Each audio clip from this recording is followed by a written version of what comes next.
Ladies and gentlemen, thank you for tuning in. Hit subscribe to this channel. We have a lot to talk about, and there's a theme pertaining to these segments, these John Durham special counsel segments, that I want everyone to hopefully appreciate. There's a special counsel number one. There's a John Durham special counsel. That's number one. It has indicted 3 people thus far, essentially for setting up and framing Trump. The special counsel runs off of, well, it's independent of the Department of Justice, but it needs political support and it needs media support. So the Mueller probe got endless support from media and endless support from the political establishment.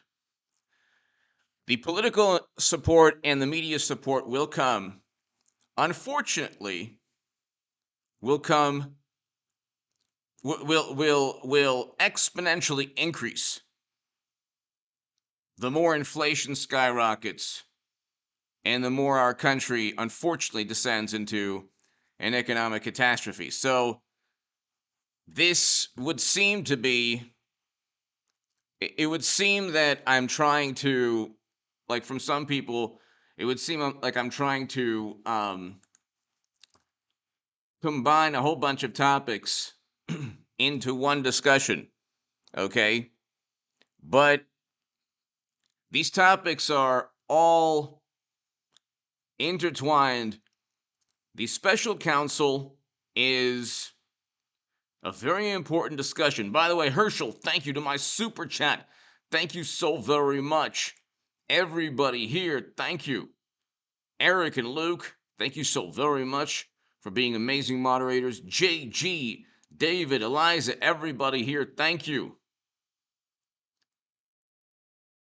So the special counsel is an ongoing investigation with no time limit, and an ongoing investigation that can be as sprawling and never-ending as it wants.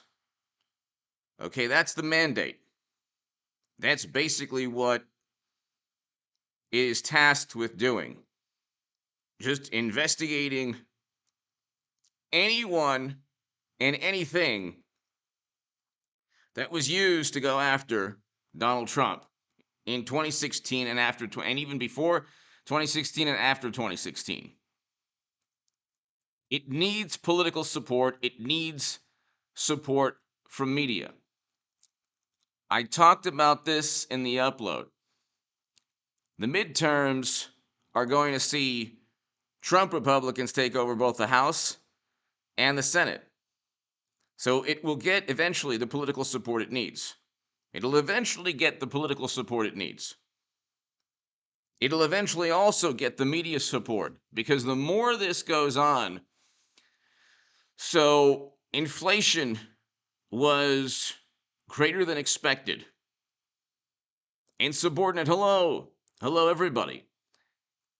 Inflation was greater than expected. We're now going to have 7 rate hikes, 6 to 7 rate hikes. We're heading into a recession. Okay, we can look right here, and we're going to talk about all of these things. We're heading into a recession. And you can look, let's see, Wall Street's go-to recession indicator starting to get attention.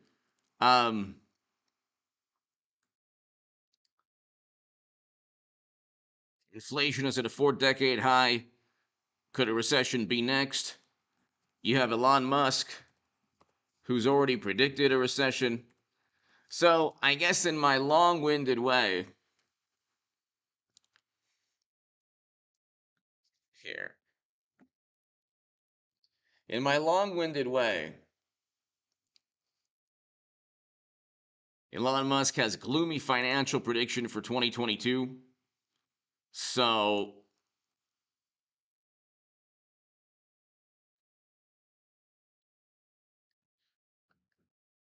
he basically says we're going to have a recession,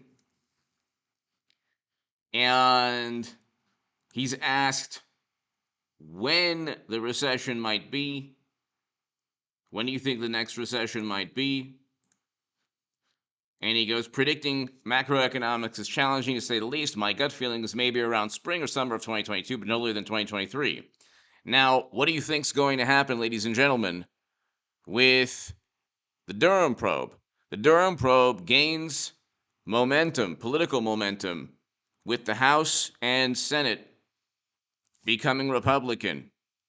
And it gains, unfortunately, political momentum with the economy continuing to spiral downwards, inflation continuing to skyrocket upwards. So, in my long-winded manner, I'm going to try to really focus and harp on really three topics of discussion that relate to one another. The special counsel, how how the US economy will help bolster interest and political will towards the indictments from the special counsel, and how these indictments are viewed by media. Because more and more people are going to want Joe and Hunter and everyone else to be held responsible. More and more people, when people realize that mashed potato brains is just basically not only completely out to lunch, but it's almost as if he's just not very qualified for the job that he has. Completely clueless. They're going to want to find out why Trump was set up and framed, even if they don't like him. So Biden snaps at wise guy Lester Holt for noting how president was wrong about. So Fox News, Biden calls NBC's Lester Holt wise guy for probing White House claim on temporary inflation. CNN, Biden calls reporter a wise guy for asking about inflation rates. People are tired of this man. So Herschel Ballard, thank you so very, very much. To my super chat, I can't do this without you, ladies and gentlemen. Thank you. To my super chat, thank you. I guess, like, what I'm trying to say is the three topics,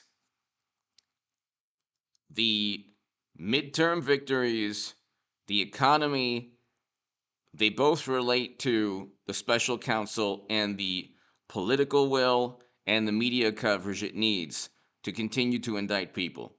So that's what I'm trying to do with these live streams, or this topic, I should say, whether it's an upload or whether it's a live stream. When you see, like, for example, the thumbnail for this one, it was inflation equals indictments. And a lot of people might say, well, you know what? What does that have to do with anything? What does inflation have to do with indictments? Well, unfortunately, inflation is now through the roof. Biden really has no handle on it. He doesn't really care. The inflation was caused by Democrats and media pushing to end the U.S. economy. There's another way to discuss it, but we won't. They wanted to end the U.S. economy they did. They did. They shut down economic activity gleefully. They got exactly what they wanted. We did exactly what they wanted. Exactly. And it was a catastrophe. So we did exactly what they wanted. It was an absolute catastrophe.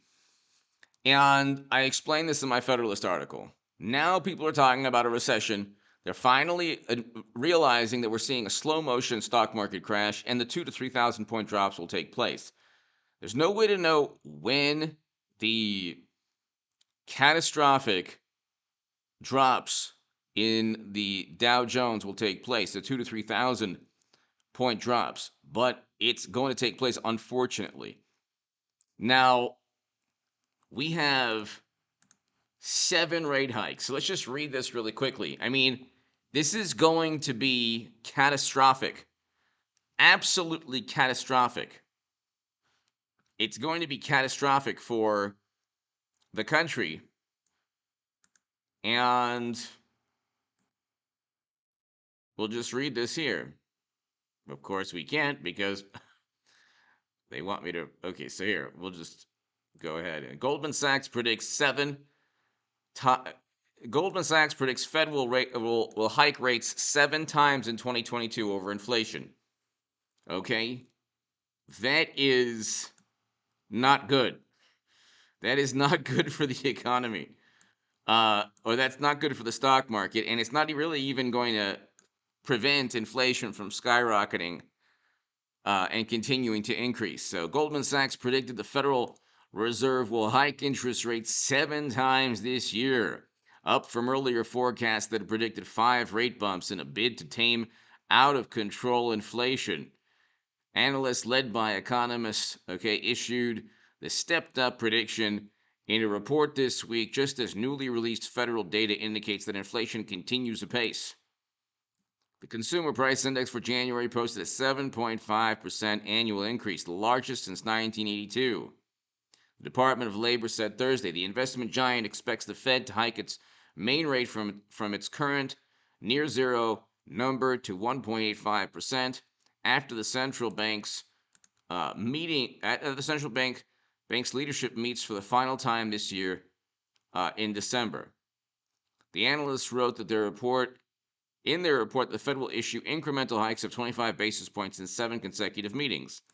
But that is not going to prevent inflation from spiraling upwards or skyrocketing upwards. That's not going to prevent inflation from skyrocketing upwards. Okay? So it so he has 3 indictments already. All right? And I understand this. So I'm trying to kind of put the special counsel in focus and kind of put some context. See, the special counsel is not independent from the issue of inflation. Okay, the special counsel is not independent from the issue of um, Republicans taking over the House and Senate. So you have to understand the entire political climate, ladies and gentlemen, will be changing rapidly this year. This year will be a year of rapid change. People are tired of the Democratic Party. They can't stand the Democratic Party. Okay, there's more and more people despise the Democratic Party every day because everything is apoplectic, from climate change to you know what to Trump Russia, and all of these bad things are taking place. Now, you can look interest rates. So in banking, a basis point, the smallest unit of measurement for interest rate is equal to 1/100th of a percent. So they're saying a 50 basis point in March. Analysts had previously anticipated the Fed would institute a rate hikes by 50 basis points. Most Fed officials who have commented have opposed 50 basis point hike in March, the Goldman analyst wrote in a note. Now, they might very well still um, go, 0.5%, 50 basis points in March. The bottom line is they're not going to stop. They're not going to stop inflation. That's the issue. Okay? They're not going to stop inflation. It's going to continue no matter what. Okay? It's going to continue no matter what. And let's see. 7.5%, that's greater than expected. That is greater than expected. And if you listen to Peter Schiff, it's not even close to what really um it's not even close to what the real number actually is. So, Wall Street Journal,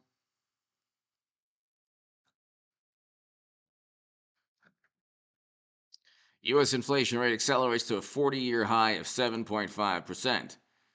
it's only going to get worse.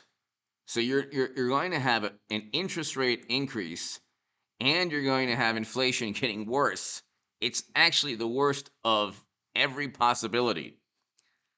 It's not like things are going to get better. So they have to address inflation. They have no choice. They have absolutely no choice but to address inflation. They have absolutely no choice but to raise interest rates. We're heading into a recession. We're slowing. They're going to do. What they're going to try to do is slow down an economy that's barely really functioning. The economy is barely functioning, ladies and gentlemen. That's only going to help Republicans take over the House and Senate, which will, of course, only help the Durham probe special counsel. So I guess what I'm trying to do, like I said, in all of these segments, because it's even kind of a new way of thinking for even me. Don't think of the Durham probe as just a special counsel that nobody talks about, that people make fun of sometimes. Okay, don't think of that. Don't think of the Durham probe as independent of the economy and of the midterms. Okay, because it's not. It's directly the reason there's very little coverage is because people don't really kind of see how important it is or how it's correlated to the economy and to politics. But they will. Yvette Moore to my super chat. Thank you, Yvette. But remember that 30 cents you all saved on a barbecue. That's right, a 17 cents a year ago. That was good. See, Yvette, it wasn't even 30 cents. Yvette, thank you so much, Yvette. That's right. So hold on one second. 17 cents. Saved. 16 cents. So, White House, this is why people are going to be rooting for the Durham probe. This is the type of thing, okay? They're tired of Democrats. They're tired. Yvette, White House boasts cookouts for 16 cents cheaper this year.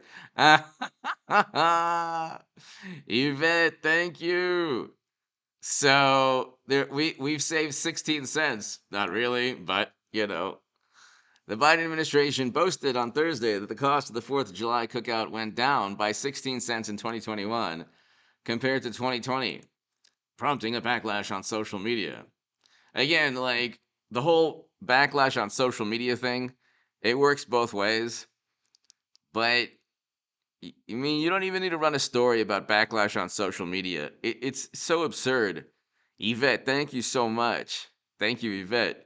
It's so absurd. The White House issued a tweet touting modest price decrease in foods.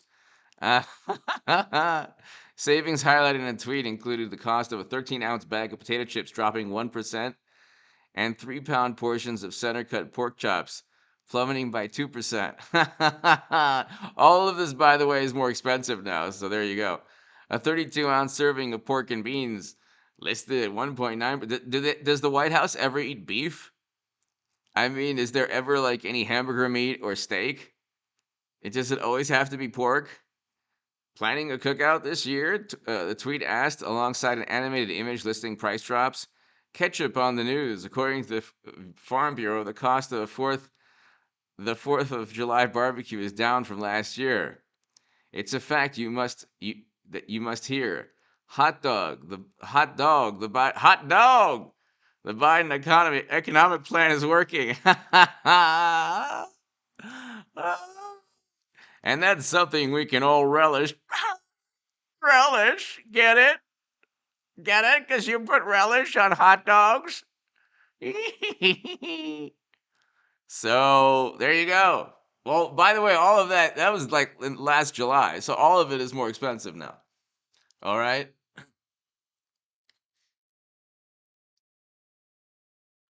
The Biden economic plan is a complete catastrophe. And a complete and utter catastrophe. And Yvette, thank you. Herschel, thank you. It is a complete and utter catastrophe. And I know. Like, can you get a hamburger or steak or something. God, here you go. Oh my God. Ah, this is unbelievable, dude. Unbelievable.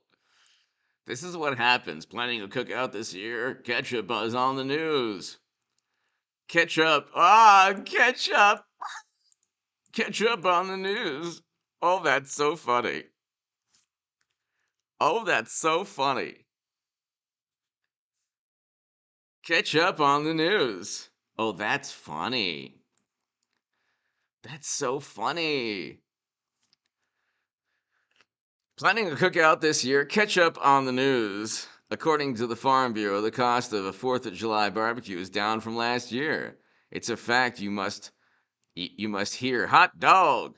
The Biden economic plan is working, and that's something we can all relish. So there you go.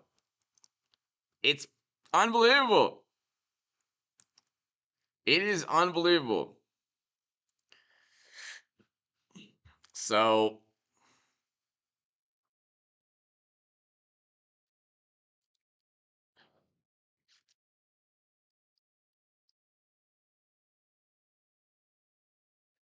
so there you go. I mean,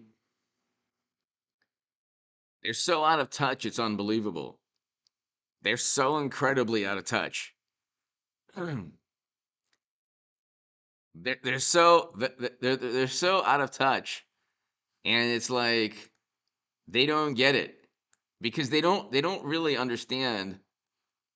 They don't really they don't live in the same world. That's why they're like spending $30 million on a certain type of pipe. Okay, that they don't live in the same world. Oh, what is the Hunter Act? Have you heard about this? So hold on one second.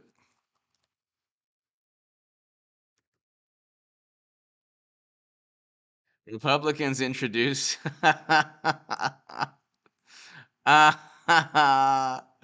Republicans introduced the Hunter Act to ban taxpayer funded pipes. Yvette Moore, I'm here to remind you of better days. Yvette, thank you. Thank you, Yvette. You're wonderful. Thank you, Yvette. Thank you. Herschel Ballard, as always. Thank you. To my super chat, thank you so much. I can't do this without you, ladies and gentlemen. So, Republican reps introduced the Hunter Act to ban federal spending. So, this is so great. This is fantastic. Let's see if we can read this. So, Joe Manchin, that's hilarious too, because they're like, no, Joe Manchin. First Build Back Better, now this. How dare you? Senator Joe Manchin teamed up with Republicans to introduce a bill that would ban the distribution of certain type of paraphernalia, and 2 Republicans appalled by a report alleging the Biden administration was going to fund handing out certain types of pipes have introduced the Hunter Act. Oh my God, you can't make this up. Though Health and Human Services has denied the pipes were ever included, Representative Lauren Boebert and Dan Bishop of North Carolina told Fox News that the Biden administration got caught red-handed. And the Republican bill, the the Republican bill halting the use of dubbed the Hunter Act, is named after the president's son Hunter, who has struggled with. Oh my God, I like the Hunter Act, Boebert said, because it's a better acronym than Stop Paying to Subsidize Biden's Son's. That didn't really flow. I think tax dollars have been on the hook for Hunter's. Okay, so there you go. West Virginia, Manchin joined in. Oh my God, he should just, if he became a Republican, that would be hilarious. Absolutely hilarious. He should do that. He should do that. He would be worshipped as a Republican. Or like he'd be a rock star in the GOP. Whatever. They can't stand him in the Democratic Party, and he voted against Build Back Better, but who knows? Who knows? The whole thing is Democrats don't even want their own economic policies. They don't even want their own policies. That's why you had Manchin and Sinema who didn't vote for, or I should say Manchin, who didn't want Build Back Better. Nothing in Build Back Better was addressed or discussed by Democrats even 2 years ago. 2 or 3 years ago, none of the Democratic Party was talking about infrastructure. Nobody within the Democratic Party talked about infrastructure.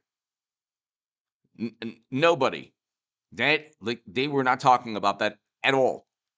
They just decided to they were talking about climate change, yes. But it was a Green New Deal. They wanted a Green New Deal legislation. And now you have fossil fuels at all-time highs. You have all of these problems associated with Democratic Party policies. Okay?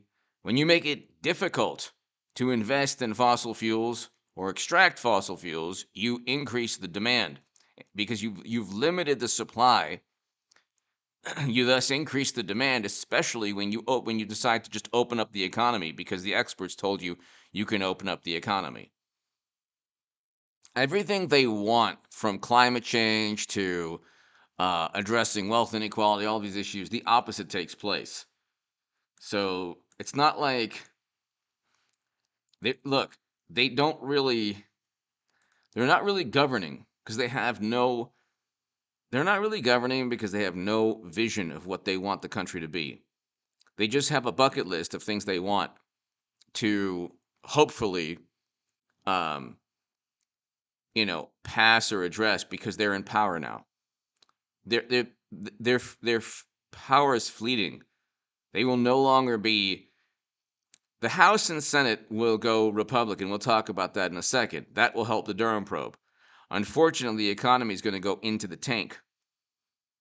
So, and that will help the Durham probe also. If history is any guide, not many will make it past the next recession. When do you think the next recession will be? And then he writes, predicting macroeconomics is challenging to say the least. My gut feeling is maybe around the summer of 2022, but no later than 2023. So either the spring or summer of 2022, but no later than 2023. We have a recession, a stock market crash that leads to a recession, or a recession that leads to a stock market crash. Because you can't, look, we're at all-time highs now in the stock market, so something has to give. You're either heading into a recession with all-time highs in the stock market, and then you crash before the recession with 2,000 to 3,000 point drops in the Dow, which I don't want, but unfortunately these things are going to happen.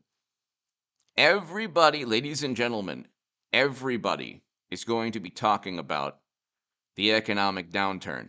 I've been focused on this since my Federalist article, but everyone is going to talk about the economic downturn. Inflation is not just going to be like, it's not just going to be a topic of discussion for people who are interested in economic issues. This is going to be a political discussion. I mean,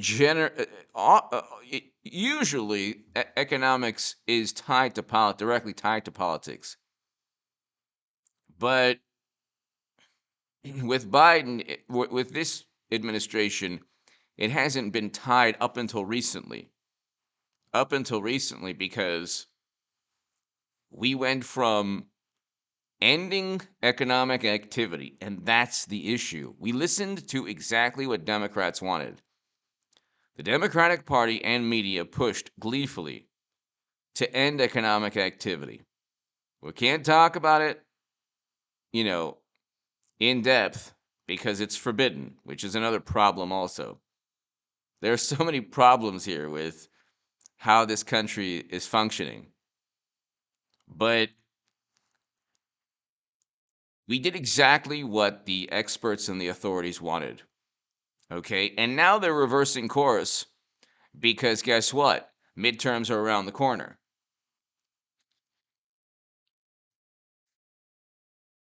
You can look and let's see here.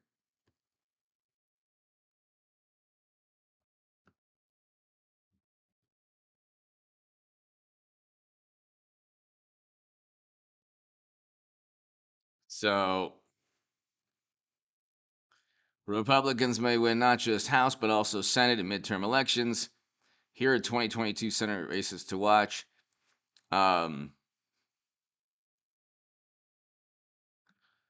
Republicans are widely expected to regain control of the U.S. House of Representatives in this November's midterm election. I mean, you're not only going to have the Durham probe, you're going to have all of these other investigations. You're going to have Trump Republicans take over, and it's not going to be Paul Ryan. This is not going to be Paul Ryan and Richard Burr.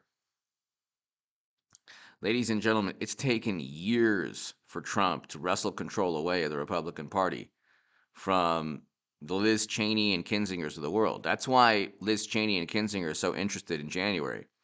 That's why they're so silent when it comes to the summer of that year. Billions in property damage. I mean, how you could be silent and judge and pontificate when you are when you just allow billions in property damage. We're talking buildings set ablaze. We're talking law enforcement being besieged by very, very quote unquote peaceful demonstrators every single day for an entire summer. Every single day. Janet! Janet McGuffey! Janet, thank you so much. I hope all is well. Thank you so very, very much, Janet. So kind of you. So kind of you. I hope you're having a great, great Friday evening, Janet. Thank you so much, as always, for your support. Thank you so much for your support and for the kind words. Thank you, Janet. Thank you so much. JG, the midterms will be amazing. Janet, the midterms are going to be amazing. I don't want to say that. Look, the economy tanking is not going to be amazing because there's going to be so many people, and I feel so bad about this. Janet, thank you again. So kind of you, Janet. There's going to be so many people who suffer yet again from the policies of the Democratic Party. They're so happy and proud of themselves. They tube in themselves all the time regarding their policies, but their policies stink. That's why you have people in San Francisco asking families to house homeless people. It's like, well, what? Shouldn't the locals, shouldn't the city government, oh, I don't know, maybe address that problem? These are problems. The greatest wealth inequality is found in San Francisco, New York, and Los Angeles are run only by Democrats. Okay, Silicon Valley is generally, thank you so very much, Janet. Thank you, so kind of you. Silicon Valley is generally a liberal place. You have billionaires who live not far from people who are just trying to survive on the streets.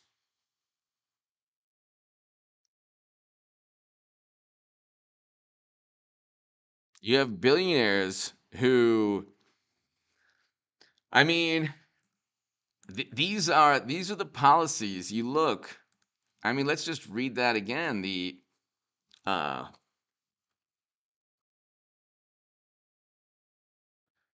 where is that article?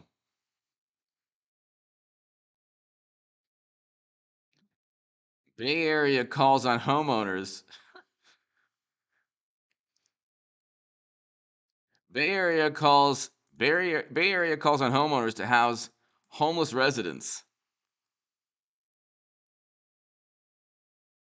Now, okay, look, of course there are going to be people who are just good, honest, wonderful people. The problem is that not everybody living on the streets is okay. I don't want to get into it, but like, do you definitely don't want just anyone that you don't know from the streets living anywhere near your family, just because you don't know the mental state, you don't know the um, whether the person has the same activities as Hunter Biden.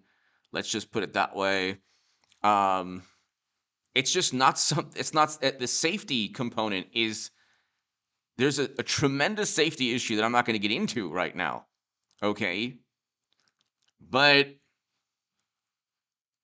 it's like this is a homelessness in San Francisco is so bad. Residents are being asked to house a homeless person in their own homes. The local government is run by only Democrats in San Francisco. They knew for years this problem was taking place and getting worse, but they did nothing. They did nothing. And it's just unbelievable. It's just like you can't really get into it because of YouTube guidelines, but it's like it's like they know these problems are taking place, or they know these problems are getting worse, and yet they don't care. And the wealth inequality that they talk about, it's worse under Democratic governance. It's worse. Like wealth inequality is exacerbated by the policies of the Democratic Party. And you can see what's going on in San Francisco. You can see what's going on in Venice Beach, California. You can see what's going on in these places.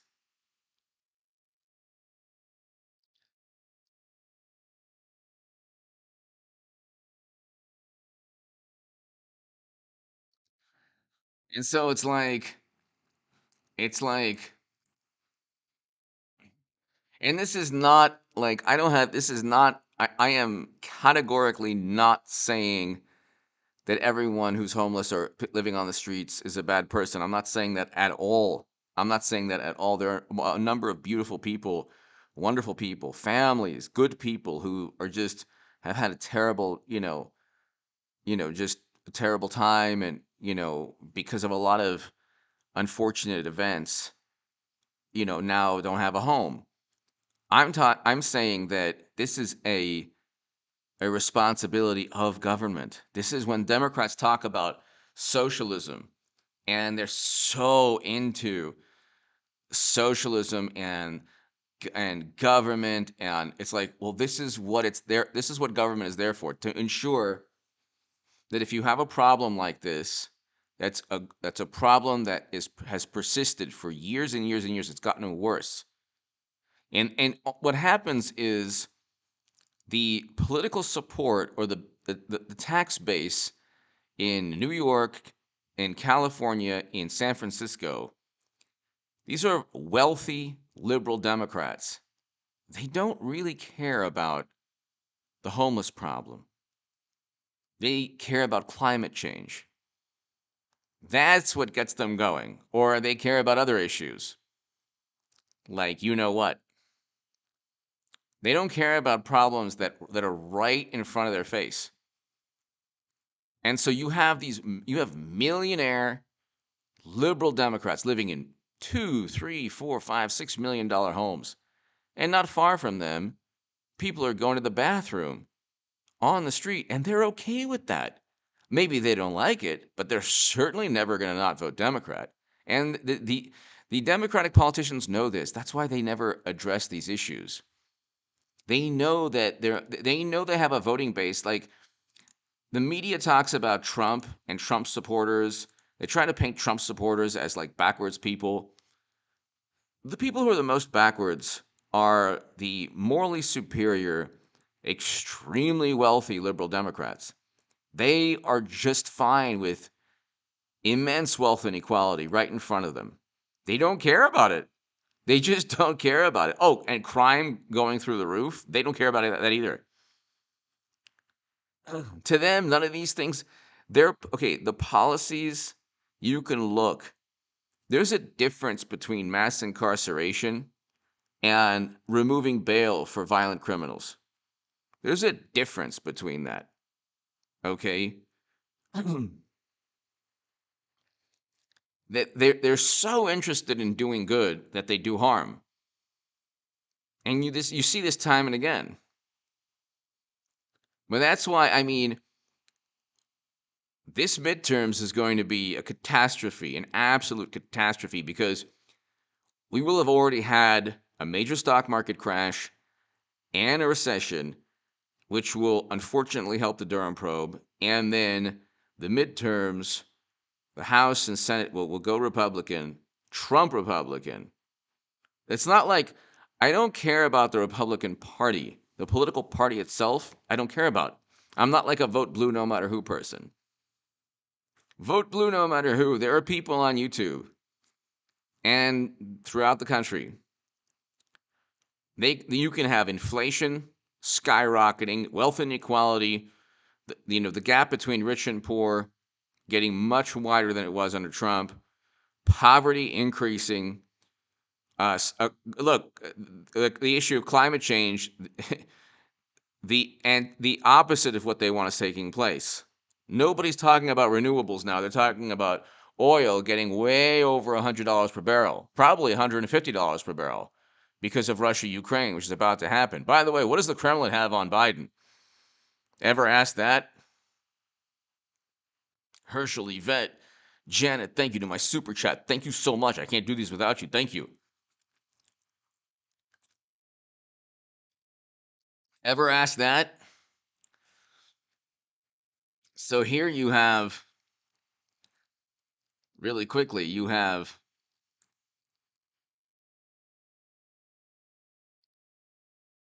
all of these geopolitical problems. Ukraine tensions, Russia invasion could begin any day, U.S. warns. Why is this happening under Biden? Can somebody explain? Why is this happening under Biden? Why on earth is this happening under Biden? I thought it was Trump. See, everything they level at Trump is projection. Then now they have a story out. I mean, before we get to that, then they have a story out where there's absolutely no. Okay, so Trump.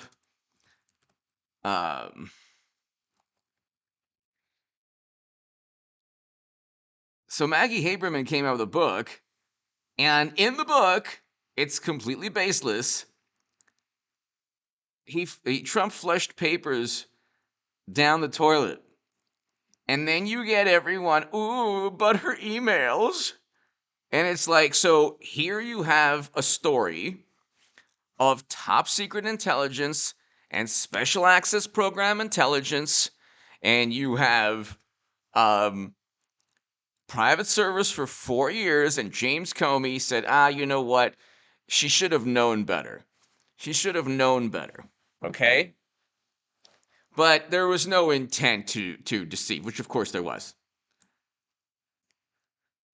Okay? And then now you have the Washington Post, who cares about suspected Trump had possibly violated laws containing the handling of government documents.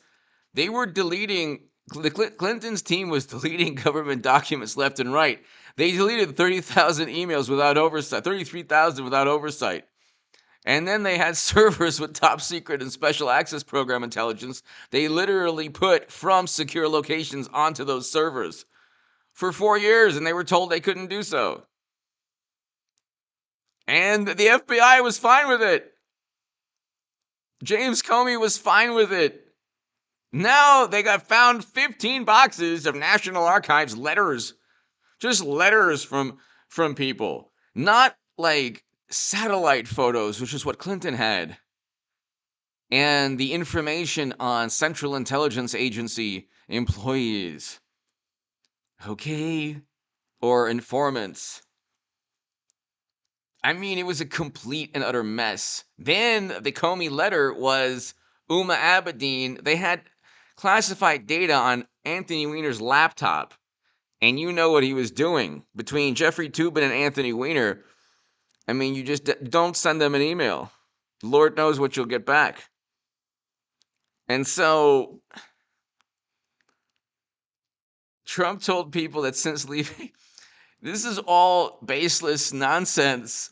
But it's just a book. The Revelation by Haberman. What revelation? What are you talking? What revelation? What revelation? What are you talking about? What on earth are you talking about? The Revelation by Haberman is covering. So while President Trump was in office, staff in the White House residence periodically discovered wads of printed paper clogging the toilet and believed the president had flushed pieces of paper. Maggie Haberman scoops in her forthcoming book. What does scoops mean? Is that a verb? Did you hear the latest scoops? I guess you could say that, right? I scooped this information. He was wiping his rear end, his orange, gigantic rear end, with National Archives documents. This is so much worse than when Clinton had 4 years of top secret intelligence on private servers running outside of the United States government, immune to any FOIA requests. But Maggie Haberman has a book, and so she scooped it. Actually, they scooped it from Trump's toilet, and she scoops it in her book. Okay? They just make things up.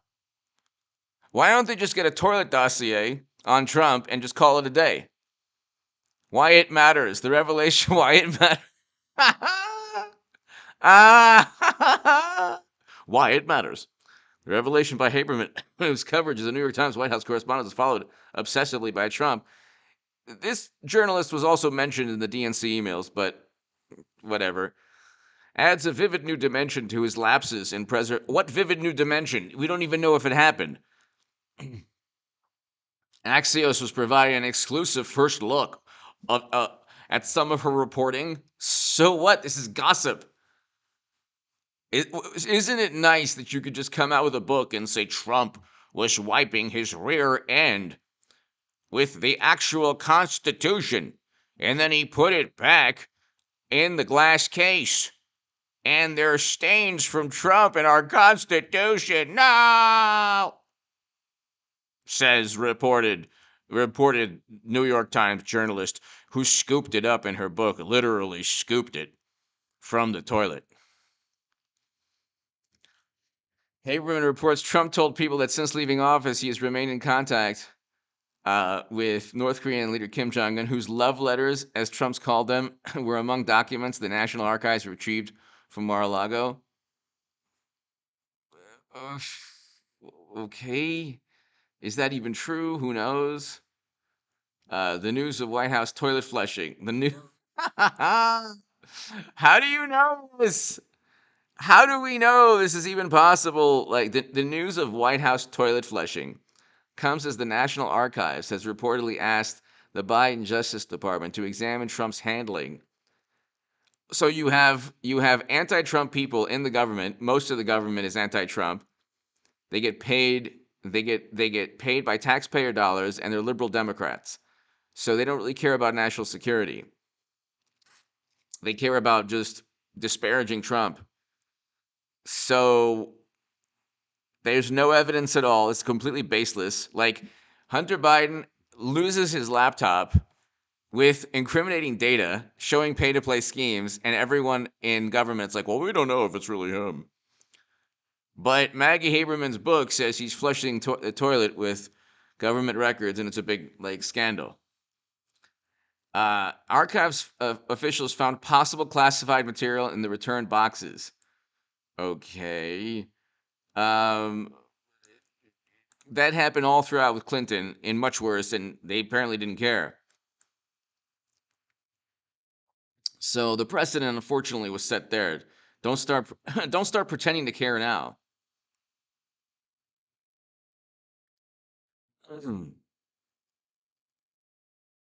So there you go. I mean, it's pretty much unbelievable here.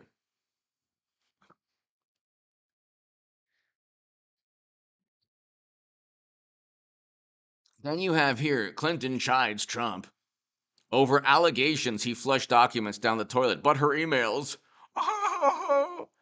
It's like, well, let's see. So there's no evidence that Trump flushed anything down the toilet. That's number one. There's simply no evidence that it happened. There's just no evidence it happened. Okay? There's no evidence at all, but they're running with it. And they're like, you see, they gave us so much problems because we had top secret intelligence with private servers. It's completely different. It's completely, and you'd have to be a complete imbecile to think these stories are analogous in any way, shape, or form. They're completely different stories. One actually did happen, and then one is said to have happened. We have no clue if it did. But National Archive documents were returned. So it's not like people throughout the world could access the boxes that Trump had. He shouldn't have had those boxes, apparently, but it's not like you could get hacked by the entire planet and make endless copies. Okay? So, and Clinton had, communication with President Obama. She had national security information. I mean, all of these things. Information about foreign policy, information about military issues. These were all within her emails. Then she deleted 33,000 emails. I mean, I wrote endlessly about this and talked endlessly about this. Like, it's so different. But what they do is the lies about Trump, or the fantasy that they weave about Trump, they do so simply because the actual reality, that their actual corruption needs to be, compared to the fantasy they make up or fabricate about Trump. And because Trump's personality is so, kind of grandiose, in your face, belligerent at times, they think they can just their whole their whole idea about Trump is that anything's possible. Anything's possible. He's capable of anything. So Steele dossier. So indictment of Igor Danchenko. So cast doubt on sourcing. Durham charges Steele dossier subsorts with 5 counts. Indictment of Steele source reminds media.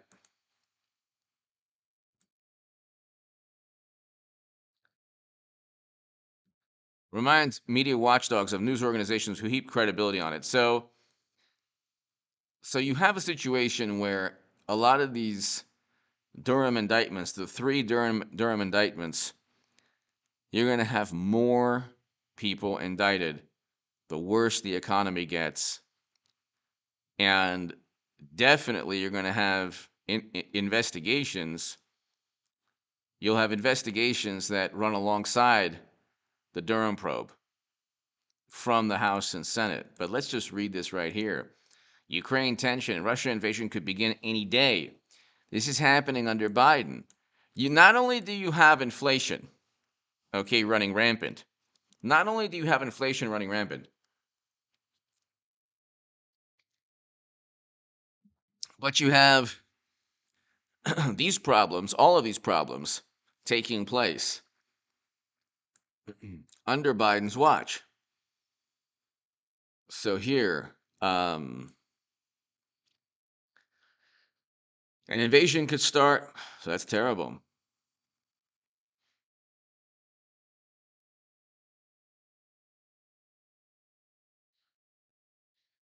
Russia can invade Ukraine at any time, and American citizens should leave immediately, the U.S. has warned. But as always, the United States State Department under Biden is like last second. Like, why weren't they warning people 2, 3 weeks ago? Or even a month ago? An invasion could start with, okay, make departures difficult and endanger civilians. Moscow has repeatedly denied any plans to invade Ukraine despite massing more than 100,000 troops near the border. Why doesn't Biden and NATO simply say, look, let's sign a deal stating that Ukraine will not join NATO? Or why doesn't President Zelensky and NATO and the US come to a deal with Putin saying, look, we won't join NATO, but there has to be some kind of reciprocal, you know, understanding, or Russia has to abide by certain protocol as well. I mean, that's what the heart of the matter is, because they keep on NATO and Biden, and they keep on trying to further this charade. Oh, well, we stand by anyone who wants to join NATO. It's like, well, you were not going to let Ukraine join. So what they could have simply, why is it that they simply just didn't come to that agreement? Why is it that they couldn't simply come to some kind of agreement? This is the existential issue. This is the national security issue. And then you have so then you have hold on one second.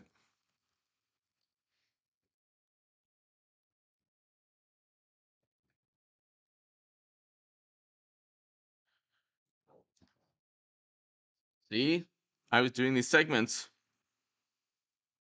a couple of weeks ago, or a couple days ago, and Putin reminds everyone that Ukraine joining NATO could lead to nuclear war. Bulletin of the Atomic Scientists. They have the doomsday clock. Okay? So so it's right here. I mean, this is happening under Biden's watchful eye,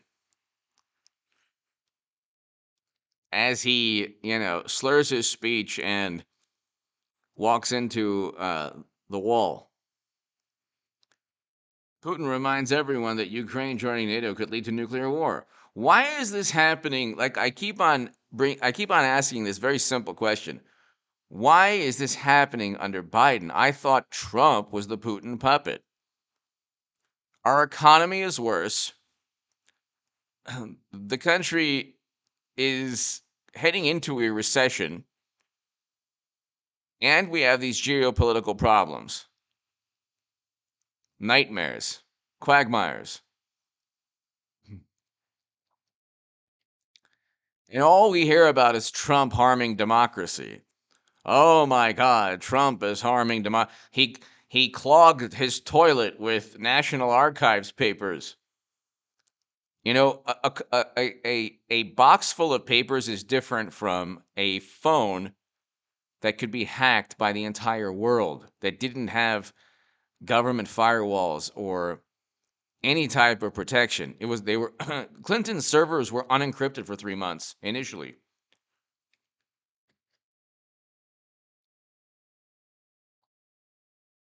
She had unencrypted servers for 3 months.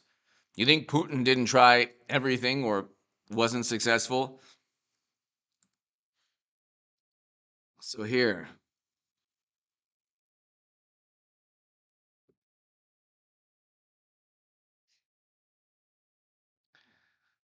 Clinton's email servers. Clinton's email server was unencrypted for 3 months.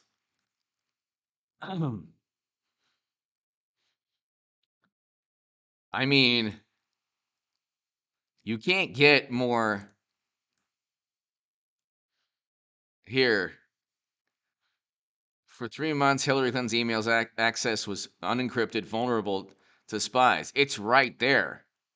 You're going to compare that to the National Archives letters with Kim Jong Un? You know, or whatever he had.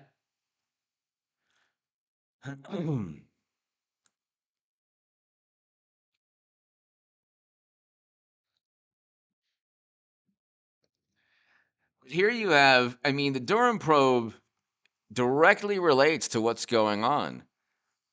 You have you have Russia invading Ukraine under Biden, and they spent years setting Trump up as a threat to national security. I mean, they're guilty. The projection is unbelievable. They're guilty of everything they accuse Trump of. Is Trump perfect? No. Is he a million times better than Biden? Yes, a million times better. I mean, who in this country is saying that I want to know, do you know anybody? I can tell you right now, the people who've disowned me, my quote unquote lifelong friends who've disowned me, I can tell you that I'm sure that they're like, yeah, Biden's better. And it's like, but my question is, how could you even justify that viewpoint? The economy is heading towards recession. With the withdrawal, where he botched the Doha agreement, that was one of the worst days in American political and military history. Those 13 Americans should be alive today, and the 100 plus Afghans should be alive today. He basically showed the world. Biden's administration showed the world that they were completely incompetent. Now you have Russia about to invade Ukraine, with inflation at a 40-year high and interest rates increasing 7 times. 7 times. By the way, hit subscribe to the Stock Market Crash channel. I have a segment on the Stock Market Crash channel. Today, very important segment. We have close to $1 trillion in margin debt,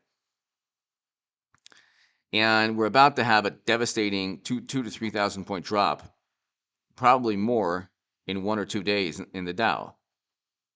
Now, when the market went down to 19,000, 20,000 in March of 2020, there was half that. There was about 497. Here, I want to show everyone this because I talked about this. You know what? Okay, so hold on one second.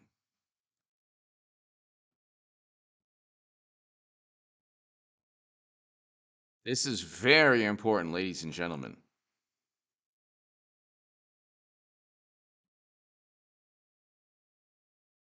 Okay, now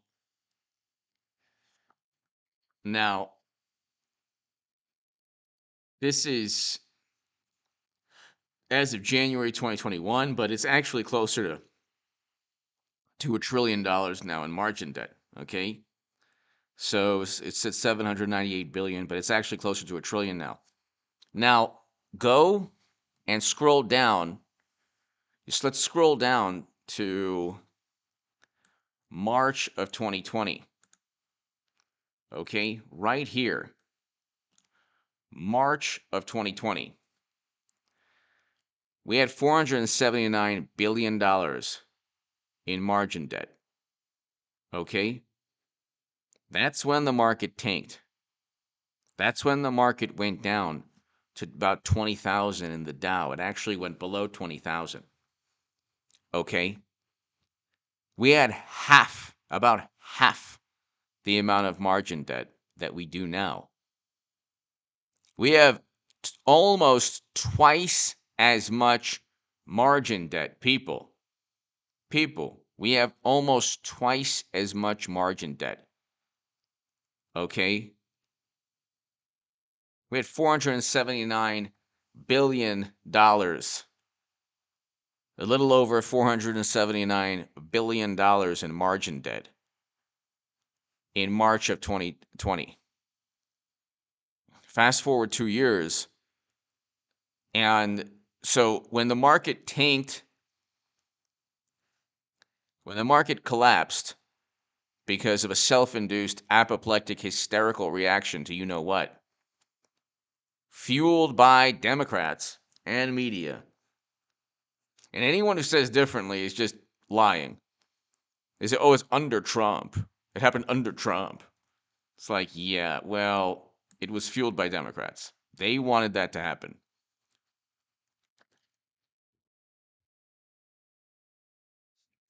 That's what they that's what they wanted. It's now closer to $1 trillion. And so what do you think's going to happen to the market? Um, thank you. David's here. Thank you so very much. David's here. Thank you. What do you think's going to happen? And I talked about this in the stock market crash channel. What do you think's going to happen with double the amount of margin debt, close to $1 trillion? Okay. I mean, it's just you're going to have margin calls that are $30 billion margin calls. Now,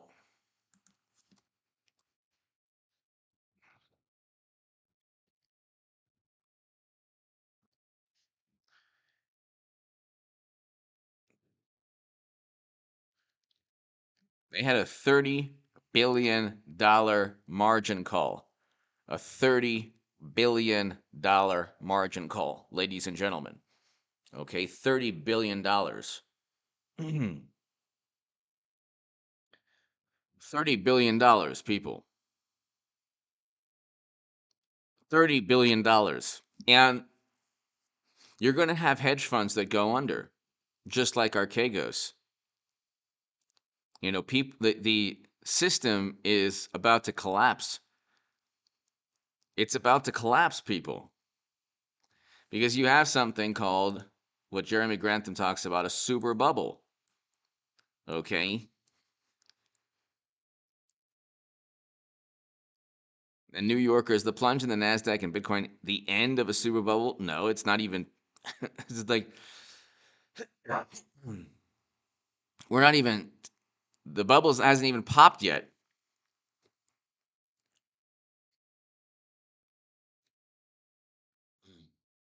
Jeremy Grantham sees stocks in a super bubble, says sell off has started. So, like I've been telling everybody, we're seeing a slow motion market crash. Okay. But you have double the amount of margin debt. So, here, good luck. We're all going to need it. We're at what I think is the vampire phase of the bull market, meaning there's this slow motion. The U.S. is approaching the end of the super bubble spanning across stocks, bonds, real estate, and commodities. Okay, following massive stimulus, potentially leading to the largest markdown of wealth in its history. The largest markdown of wealth in its history. Once pessimism returns to rule the market, according to legendary investor Jeremy Grantham, for the first time in the U.S., we have simultaneous bubbles across all major asset classes. Wealth loss could total $35 trillion in the U.S. Wow. There you go. And this is all a direct result of media and Democratic Party policies. They're going to, I mean, you can't talk about it you can't really get into it because of YouTube guidelines, but media served as a mouthpiece for the Democratic Party, okay? Media served as a mouthpiece, and they still do. They still do.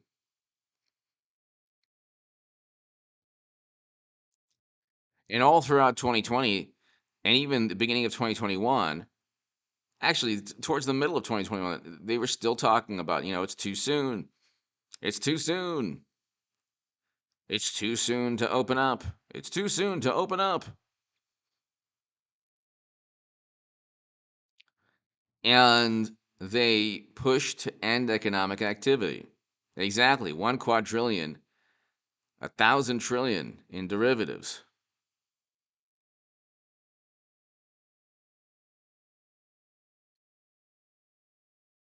So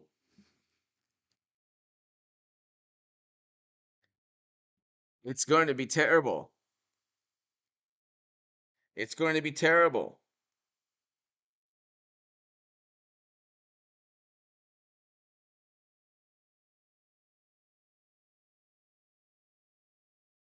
$1,000 trillion, $1,000 trillion in derivatives trades, or in derivatives in the world. So I mean, the whole thing is just going to come collapsing down.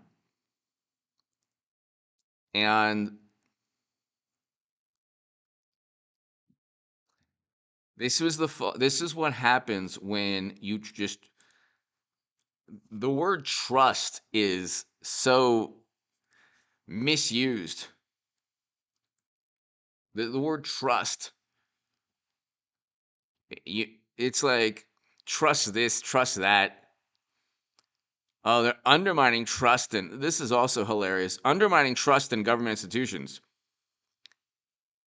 If you grew up before this time period, you knew never to trust government institutions. Why on earth would you trust any government institution with anything?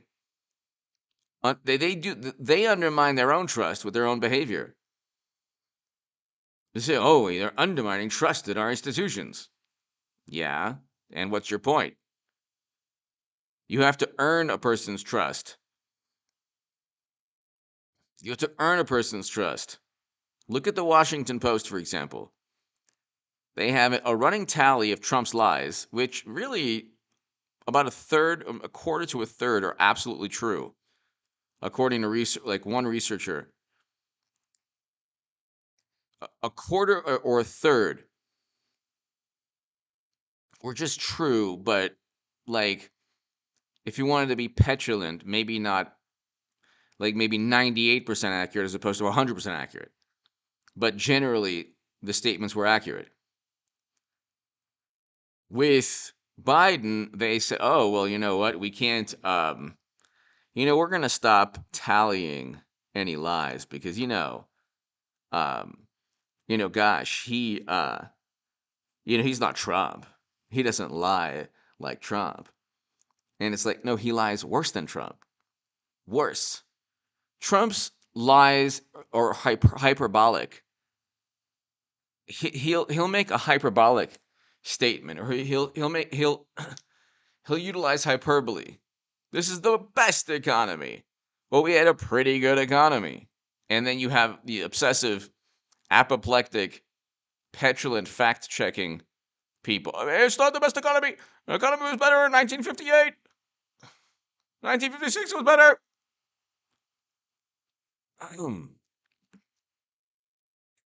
Calvin, hello. But here, what did I tell you? There's going to be a nuclear confrontation. I'm not going to say the end of the world, but Biden will get us into a nuclear confrontation. Because God forbid, when Russia does invade, Biden will do something stupid, and mashed potato brains will do something stupid, and bumbling Blinken and Sullivan, they're all the absolutely incompetent White House and State Department. They'll do something counterproductive, and then you'll see Putin say, "Okay, well, you know what? We're gonna elevate readiness, nuclear readiness." Let's see. What's the? Okay, hold on.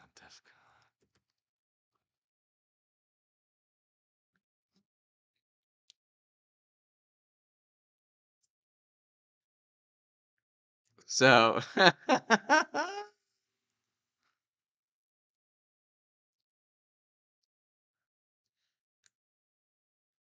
so the defense ready condition levels, DEFCON.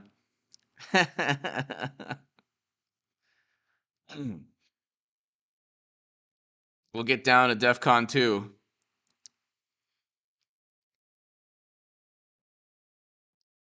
So,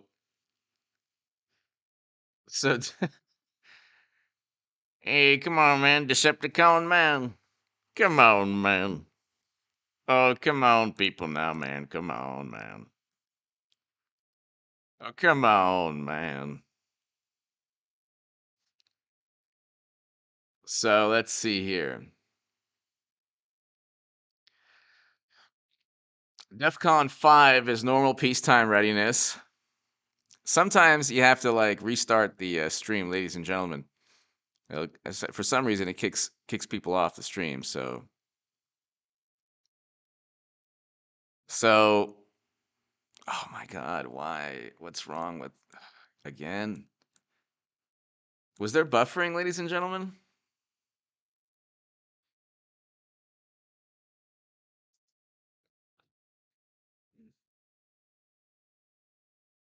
What is going on?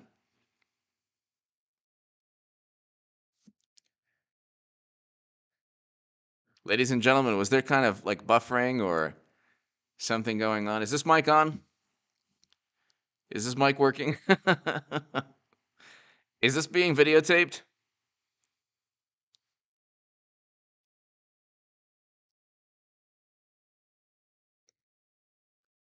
Okay, okay, no buffering. Okay. So,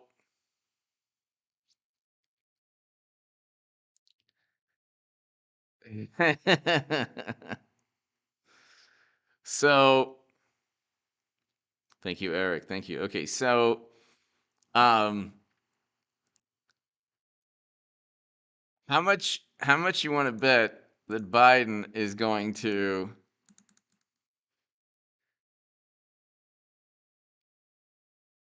Biden's going to get us into DEFCON DEFCON 5 normal peacetime defense readiness conditions. So DEFCON 5 is normal peacetime readiness. And my fellow Americans, come on, man, we're Decepticon. We're now in Decepticon 2, man. Decepticons. DEFCON 4 normal increased intelligence and straightened security measures. I'm not laughing because it's not funny. This shouldn't be it's not funny. It's very serious. What are you talking about? It's not funny at all. DEFCON 3 increase in force readiness above normal readiness. DEFCON 2 further increase in force readiness but less maximum readiness. DEFCON 1 maximum force readiness. So how how much you want to bet that as they're trying to find Trump's toilet, a National Archives thing, which they made up along with everything else they ever leveled at Trump, now they're getting antsy. Like, why isn't he indicted? Why? Then the true believers are getting antsy. Or they're like, why isn't he arrested? Every day that goes by without Trump arrested is a day where our laws are meaningless. Well, it's like, well, that's what was said about the Clintons for decades, but they've managed to convince themselves that Trump, flushed away democracy literally because of a book that accused him of such. But you have all the different DEFCON levels. It's going to get real. Yeah. It's going to get real. Let's see.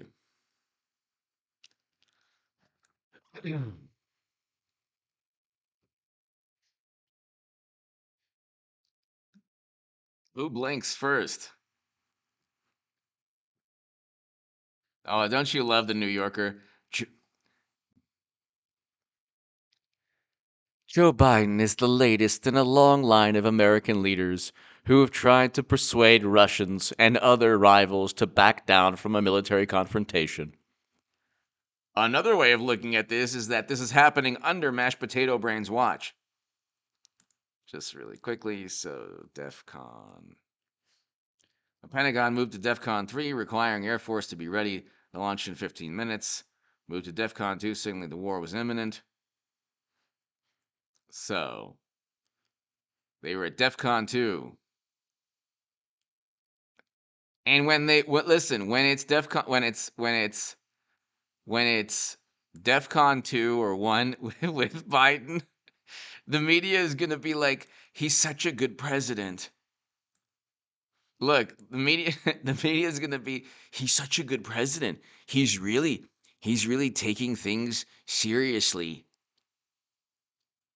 It's only a matter of time, people. It's only a matter of time. The stock market crash is like the least of our problems. I'm just joking. Kind of. What happened to all the viewers? My God, it just kicks off 150 viewers. Thanks. Appreciate it.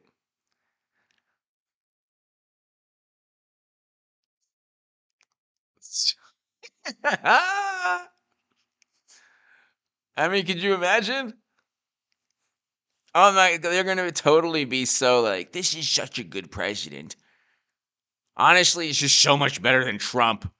Do you know he flushed the National Archives down his toilet? It's true. Well, we're at DEFCON 2. The life on Earth is about to cease to exist. You haven't, I mean, maybe you should stop worrying about Trump's toilet. Maybe. I don't know.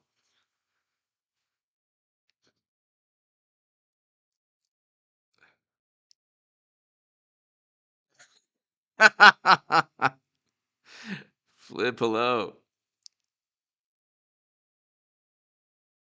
Philip hello.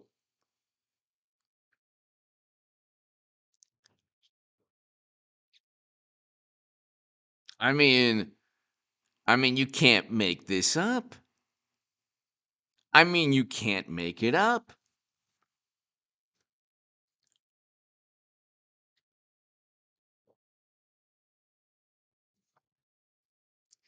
They're so incompetent, it's unbelievable. What would be really good is if we had like DEFCON 2 stock market crash. And then like the headline would be Trump wipes his rear end with National Archives. And then like right behind the sports section, you know, Rams win. And then then right behind it's like in other news, it's DEFCON 2. We're about to have a nuclear annihilation. Yeah, whatever. Oh, stock market crash also. 80% lost. Whatever.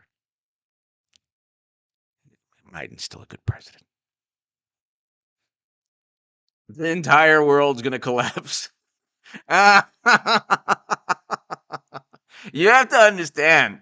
You have to understand this is what they want.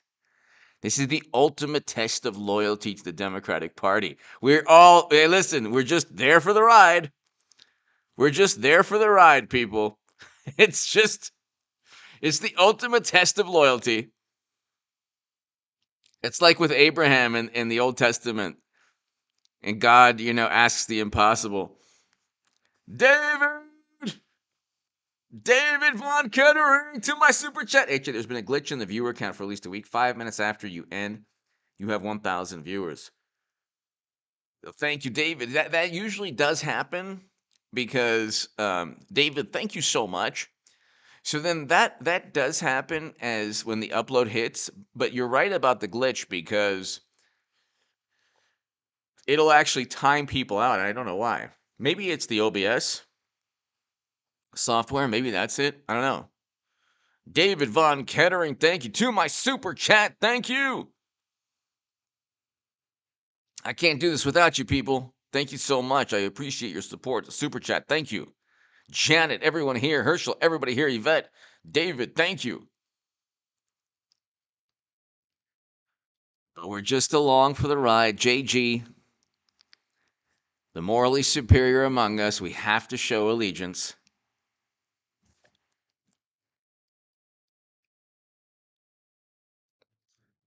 And they're going to they're actually going to defend. They're going to say just like look, the New Yorker, where you know Biden is a long list of leaders who have tried desperately to tell the Russians not to be mean, whereas we basically do what we want at all times. There's not a moment there's never been a moment where we've ever listened to Russia when it comes to any like us not engaging in military interventions. But they definitely should listen to us. And again, it's like terrible what's taking place. I think that NATO and the U.S. put Ukraine in this horrible, horrible position.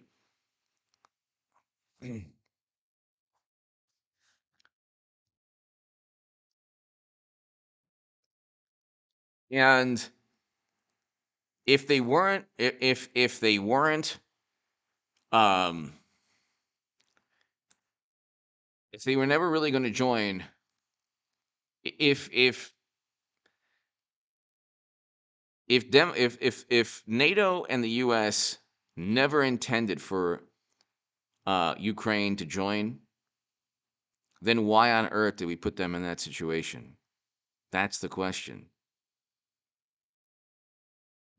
Monique, hello.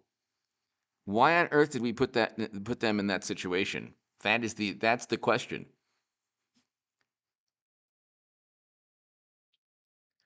I will find it so amusing if Biden gets us into if mashed potato brains, if President Poopy Pants gets us into a nuclear dilemma, because I'm predicting some kind of nuclear confrontation, but an actual dilemma, not like like, oh my God, it's now DEFCON 3.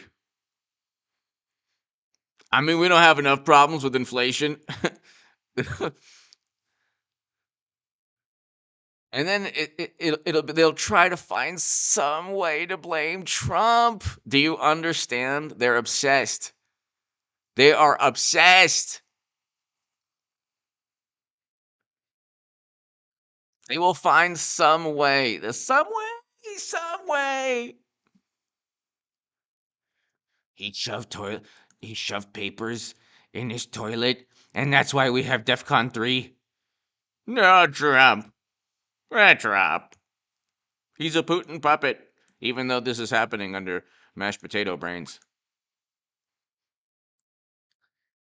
3 days ago, in a jarring answer to questions from media, a Russian president, Vladimir Putin. By the way, does this man age at all? This man must use like heavy quantities of oil of Olay or something on his skin. It's unbelievable. But oh, Monique, thank you so much. I appreciate it. Um, just you being here is fantastic. Sometimes the super chat it's difficult sometimes to like get it through. There will be no people who win describing a hypothetical future in which Ukraine join NATO, and you will find yourself joining this conflict against your will. You'll be fulfilling Article 5 in a heartbeat even before you know it. Article 5 of NATO's founding treaty says that any attack on the NATO member is an attack on all members.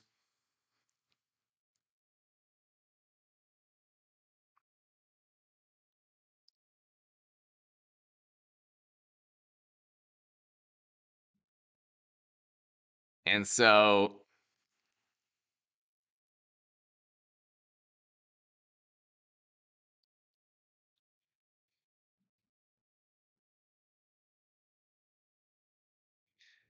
and Putin is correct. So hold on one second.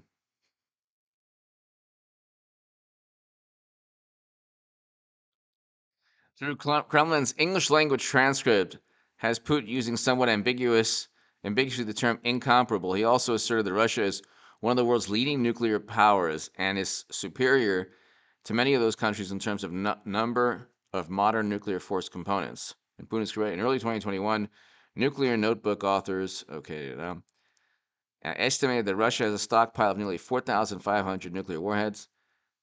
The United States only has 3,800. So I believe Russia has more than all of like France and the UK and the US combined.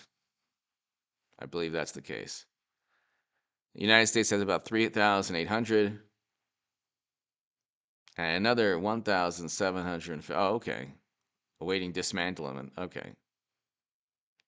Well, those aren't operational, I guess. So, Facebook. I'm not on Facebook. I accidentally clicked on one of the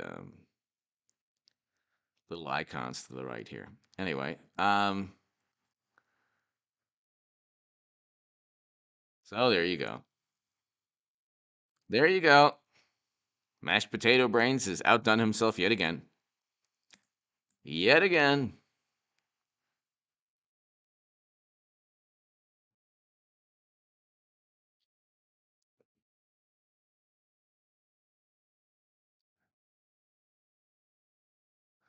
And it's like,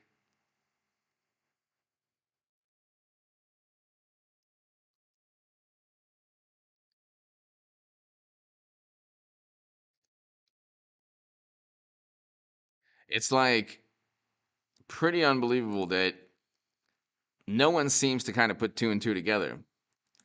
So you have this you have this one of the Durham probe indictments, the steel subsource. You have Democrats weaving their own myth as this form of projection, this bizarre form of projection. Like they're the ones embroiled in all of this cloak and dagger nonsense. They're the ones who get hacked all the time, or they're the ones who are a lot like presiding over these catastrophes. But of course, it's Trump who's the big problem and threat to democracy. So it's Trump that's the big problem. But here, really quickly,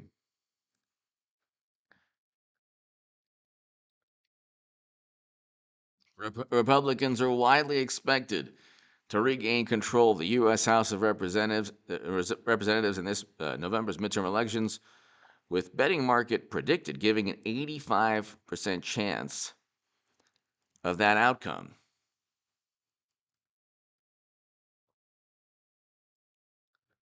85%. Teresa King! Teresa! Whatever happened to climate change? Mashed potato can't stay focused on one problem for more than 15 minutes. Yeah, pretty much. I know. Well, that's the thing. He stopped talking about that primarily because um he had to. He had to stop talking about that, Teresa. He had to stop talking about that because oil is at an all is energy costs are soaring through the roof. And so the exact opposite of what climate change activists wanted is taking place. Energy costs are like skyrocketing along with inflation.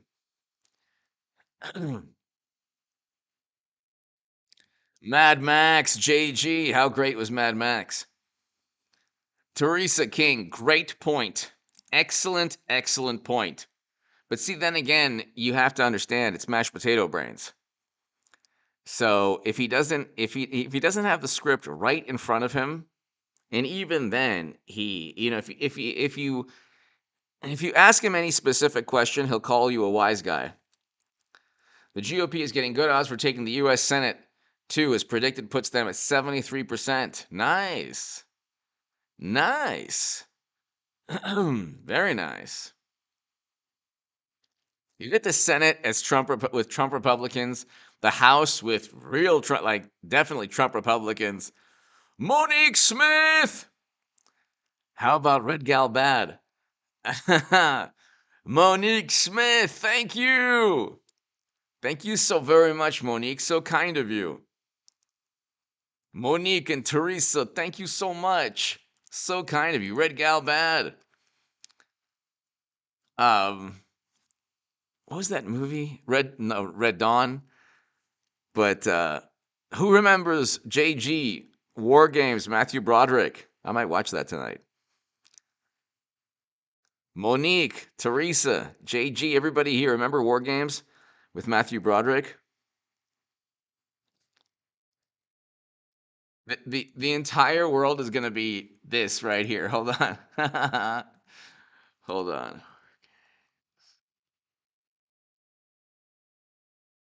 And Ali Sheedy.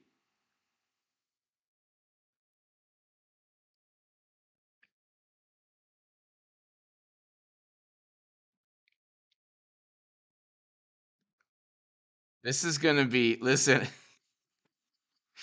Listen. This is going to be every American, this is going to be everybody under the Biden administration in the next couple of months. God forbid. This is. Oh my God, mashed potato breads, please, please, please.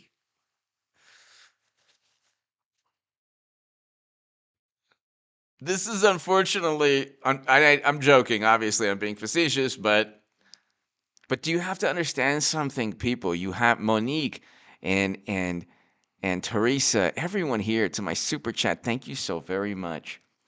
You have to understand something, okay? You have to understand something.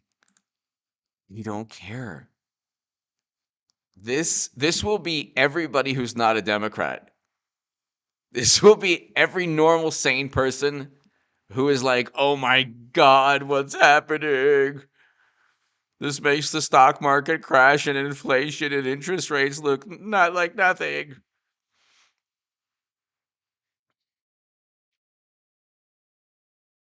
Monique, thank you so much.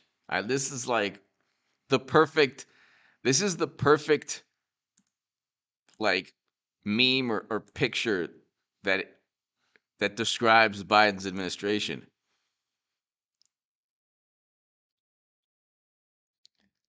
Check out the computers here. This is great.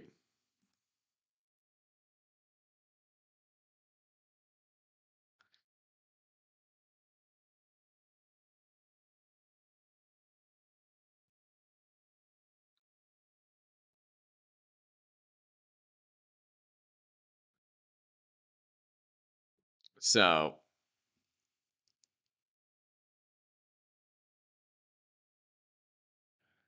but really, this is wads of printed paper regularly clogged White House toilet. That's what actually people are. That's what they're going to focus on. That is what they're going to focus on, people. That's what they're going to focus on.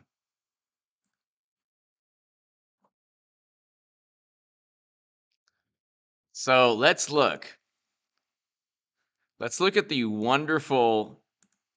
Let's look at the wonderful Biden administration. Just with the pages I have up.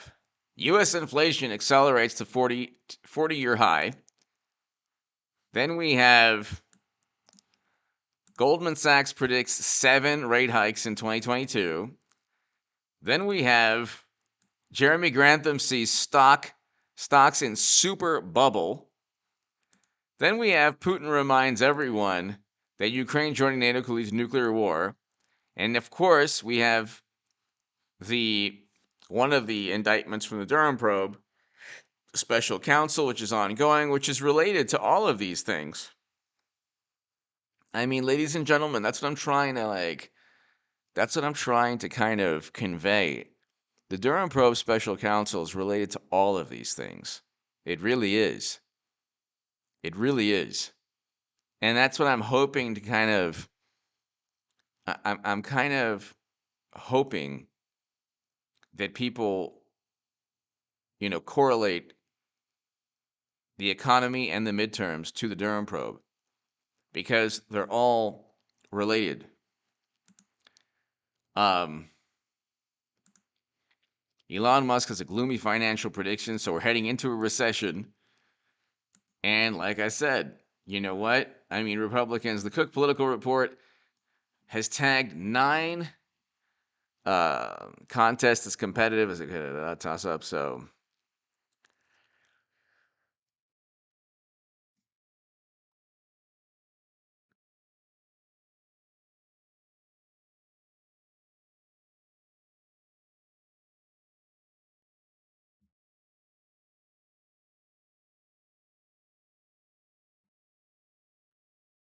And I love how, like, in the various weaknesses of the Republican Party may not be enough to save Democrats. Wait, the Republican Party is not perfect, but it's a million times better than the Democratic Party right now. Look, I guess, you know what? Maybe they're two sides of the same coin, but the Trump Republicans are the. It's interesting. They focus like the whole gazpacho thing. That was bad. That was so bad. Oh my god, it's so good. I mean, who doesn't like gazpacho? It's a sign of how dire. We'll get to the gazpacho thing in a second. It's a sign of how dire the situation is for Democrats that their best shot at keeping the Senate and limiting the losses is the propensity of their opponents to nominate candidates who frighten suburbanites. Um, this whole frightening suburbanite thing. Hold on one second, gazpacho. So, see again, this is not good. Again,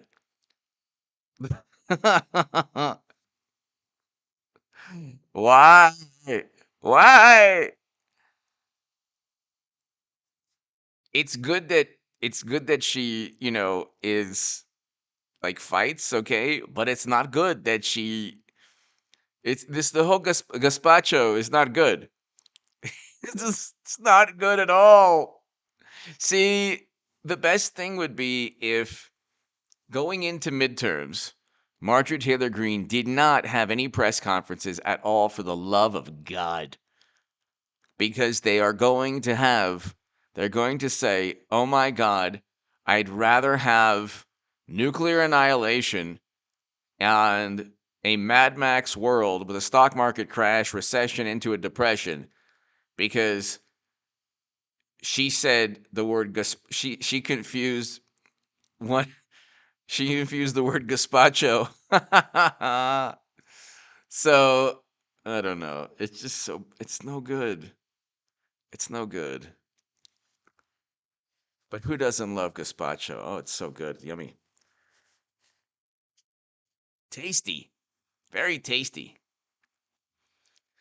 Gazpacho, please. Gazpacho, please. Why? Why? It's like it's like you had the ball on the 1 yard line. What more do you need to do? Just punch it in. I'm letting her speak because she says gazpacho. God, you have the ball on the 1 yard line. Why would you lateral the ball? Why? You don't lateral on the 1. You don't lateral on the 1. Don't do that. On the 1 yard line. Why would you lateral the ball?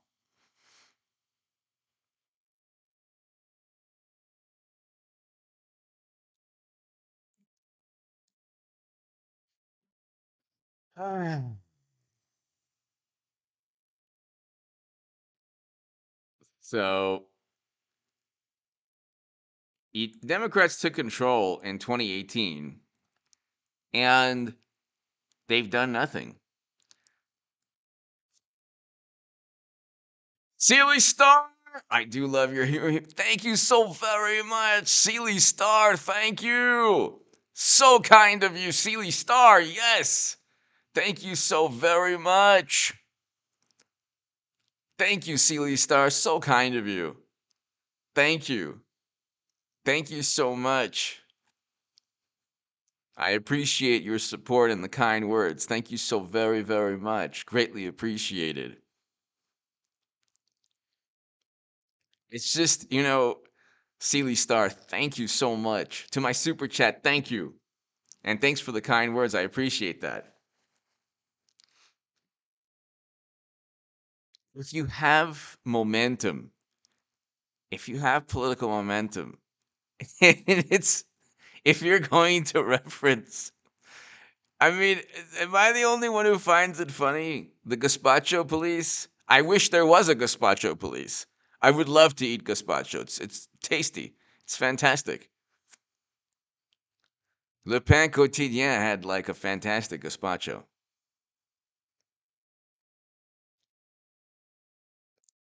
Who loves gazpacho? Come on. Come on. Is this mic on? Sealy Star, thank you so very much.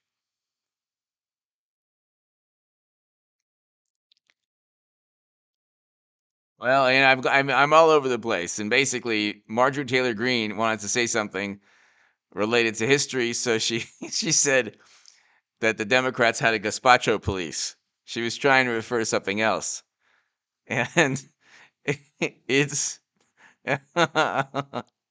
I'm lost also. Not a fan. Yeah, yeah, I hear you. I hear you. Um, I guess it's an acquired taste. Eric, you'd like it. It's like, well, it's vegetables, tomato, well, mainly it's like it's like cold tomato soup. I think it's fantastic. Right, Monique? Isn't it fantastic? I mean, yeah, I wish there was a gazpacho police. You'd be like stopped in the street. You over there, taste this. No, taste this now. Taste it, taste it, taste it, taste it. Okay, so good, tasty. Oh, why? Why? MJT? Why? Or MTJ? MTG? Marjorie Taylor Greene. MTG. Oh. Biden and his gazpacho police. It's no good. I want Trump Republicans to win. It's no good, though. It's just no good. And this is the type of thing also, like, they will deal with nuclear. They would rather have nuclear annihilation than think of I don't know.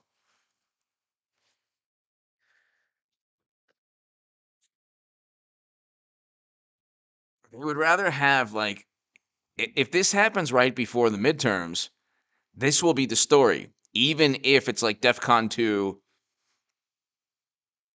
sure, we're on the brink of nuclear annihilation. We had the stock market crash. We're heading from a recession into a depression. But wait, what did she say? Oh my God, democracy's at stake. Democracy is at stake.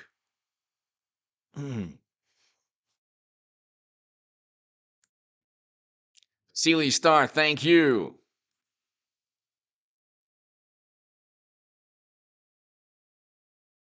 So,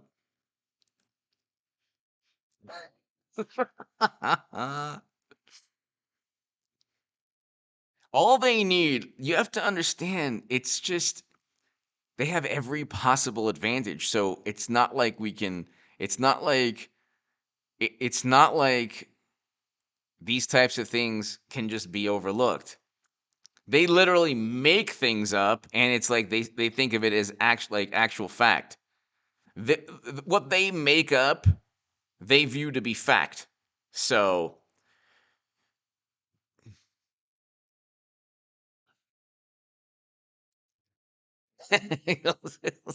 existential threat. Well, that's actually what we're going to be having soon. I had a friend, God bless him, funny guy, and he would say, "I got dibs on the turnip soup," but, like I guess referring like in a morbid humor, referring to the end of the world and I don't know other things, but wads of printed paper regularly clogged White House toilet. Gazpacho police. In other news, whatever, I have to report this. We're in DEFCON 1, about to have nuclear annihilation and a recession going into depression, whatever. Republicans, Trumpers, with their nonsense. But gazpacho and clogged toilets. That's what counts. Sealy Star, so kind of you. Thank you so much. To my super chat, thank you. We'll go about 10 more minutes or so. Eliza, hello. It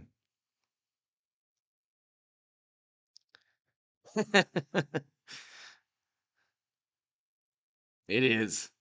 It is, Monique. It is. It's refreshing also. It's very good. It's tasty. Um, Jeffrey, it is. The gazpacho, please. Ah, why am I so? Why is this so? Ah, why? Why? Why did you do this? Why?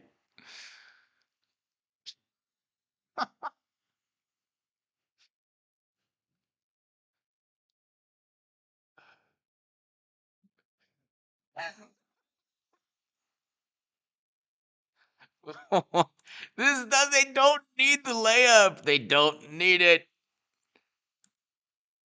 It don't need it. This is no good. Warns of Nancy Pelosi's gazpacho, please. Oh no. I know that there's people like, why are you bringing this up? It's no good. See, now that she single-handedly gave them even more time to get us closer to nuclear annihilation, a depression, a stock market crash, because all now any relevant discussion, gazpacho police, huh? Worried about the gazpacho police? That's the issue. That's the issue now. Do you understand we have inflation at an all-time, like a 40-year high? We have interest rates that are going to tank the market. We have invasion of Ukraine imminent. And MTG has given them an easy layup now. See, what happens is it's all about sensibilities. So they're going to point to this and be, oh, gazpacho. I mean, that's the thing. That's the thing. Look at all of look at all of the articles. It's never ending. It's never ending. That's all they needed. Gazpacho. I can't stand Jimmy Kimmel roast Martin. Okay, there you go. It's never ending. Of course, Jimmy Kimmel's never going to roast Biden for calling anyone a wise guy or whatever. In fact, he's going to defend Biden when he actually insults somebody using profanity.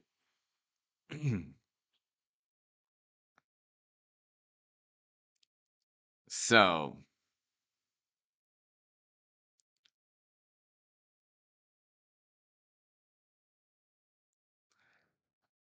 anyway, let's see here.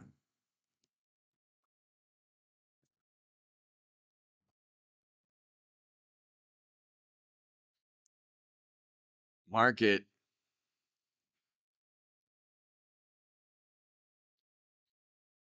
past 5 days.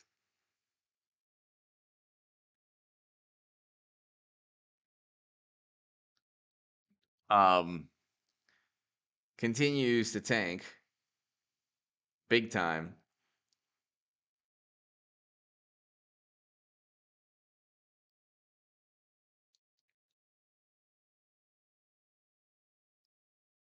And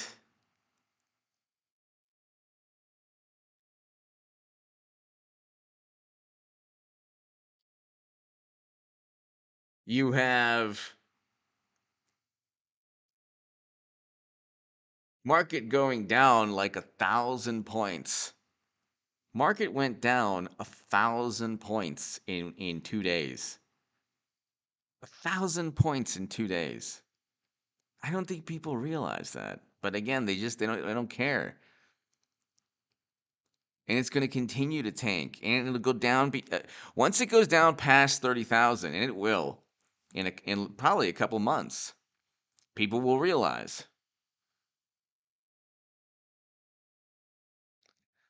Sealy Star, good, excellent. Go to the red states or where to live now.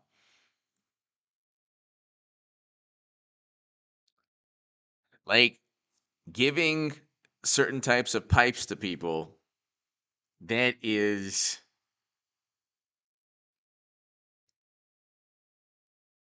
like not as important as what Taylor Green said.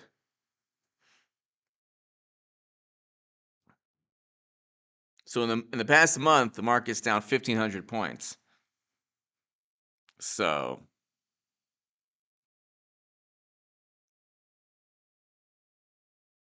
the past couple of days, 1,000 points.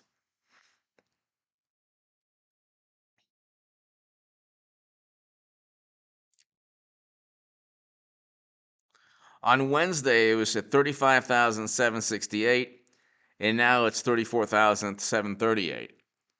I mean, it just takes 1,000 points in 2 days, and you're the 1,000 points in 2 days. I mean, you could get below 30,000 in a month easily. Easily. Imagine what happens in March.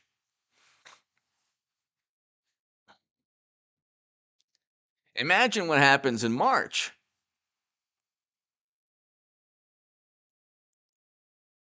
I mean, you have another horrendous day.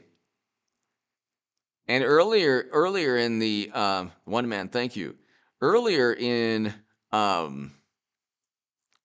and what have I been saying since last October in the Federalist? I say it's going to happen, people. It's going to happen.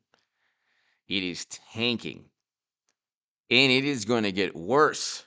Oil is around over $90 per barrel. It's going to get to 150, 200, possibly not 200. Well, it could be. It's possible, depending on the global situation. But it's not climate change and it's not infrastructure. Build Back Better was about two things: climate change, infrastructure. Um, Down 1,800 exactly.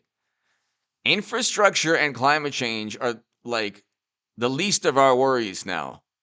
Geopolitical concerns taking place under Biden's watch, and the stock market crashing, and a recession taking place. So, and it looks like they're trying, but also they don't care. Like, they don't want inflation to ruin any chance of Democrats winning again.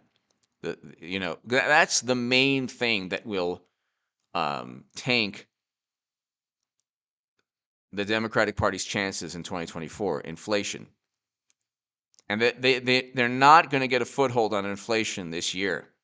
It's not. It's going to go up. Inflation numbers will go up towards the end of this year.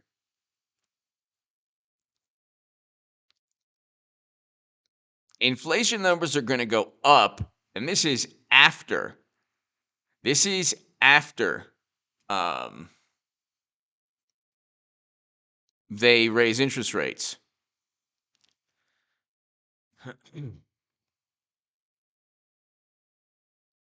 I mean, that's you know, this is after they raise interest rates. So, but again, I mean, they're only going to talk about gazpacho, the gazpacho police, and Trump's flush toilets. So, I mean, that's the thing.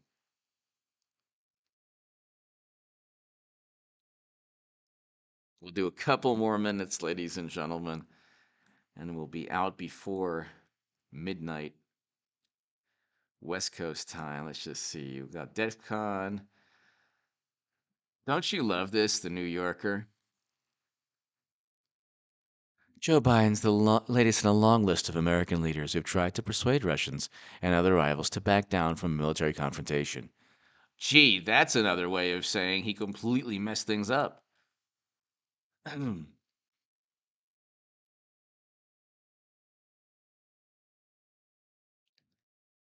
Everything is written. Every single thing is written from the vantage point of the Democratic Party.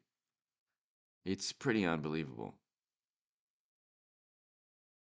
Oh, I agree with you on that.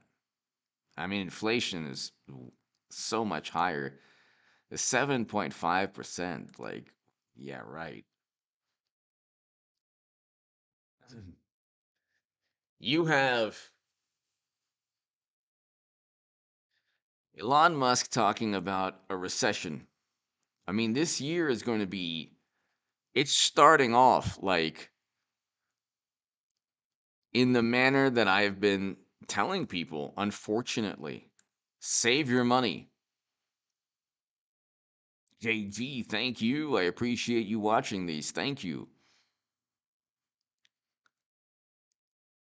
That's why I say, ladies and gentlemen, as I beg for super chat, save your money every month. It's going to get um it's going to get bad. It's going to get bad, ladies and gentlemen. And it's unfortunate, but you know, ladies and gentlemen, thank you so much, everybody. To my super chat, thank you. I can't thank you all enough. It's been fantastic. Have a fantastic uh, Friday evening. Eric, Luke, thank you so much. JG, everybody here. To my super chat, everybody here. Thank you so much. Sealy Start, thank you. Yes, he has. I agree. Monique, everyone here. Yvette, everyone. Janet, as always, thank you, everybody. Janet, thank you. Everybody, thanks so very much. I will see you tomorrow morning. See you tomorrow morning, everybody. And check out the Stock Market Crash channel. Chrissy, thank you. Check out the Stock Market Crash channel. I have a great segment on the interest rate increases.